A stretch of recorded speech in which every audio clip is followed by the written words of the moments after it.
آج کی خاص خبر: ہندوستانی پرچم والے جہازوں کو ہرمز سے نکلنے کی ایرانی اجازت۔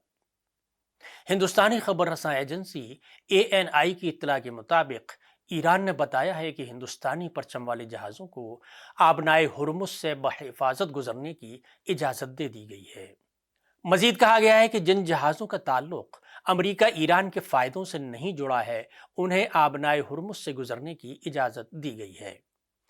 ایران نے بدھ کی رات خلیج فارس میں سیفسو وشنو نامی امریکی ٹینکر پر حملہ کیا، جس میں ایک ہندوستانی شہری ہلاک ہو گیا۔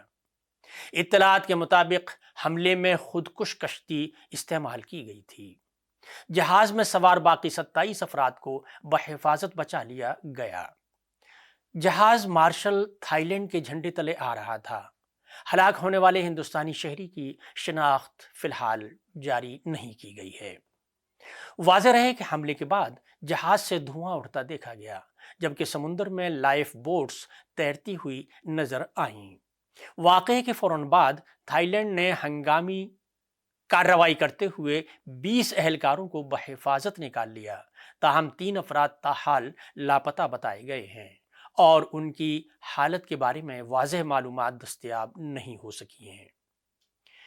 ابتدائی اطلاعات کے مطابق حملہ اس وقت ہوا جب جہاز عمان کے قریب سمندری حدود میں موجود تھا۔ واقعے کے بعد ریسکیو آپریشن شروع کیا گیا، جس میں تھائی بحریہ اور دیگر سمندری اداروں نے تعاون کیا۔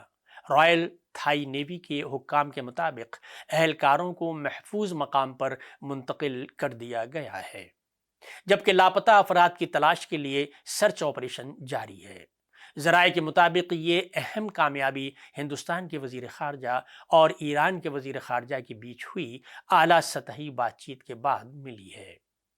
اس حکمت عملی کی کامیابی کے فوراً بعد کم سے کم 2 ہندوستانی ٹینکر پشپک اور پریمل اس حساس آبی راستے سے بحفاظت گزرتے ہوئے دیکھے گئے۔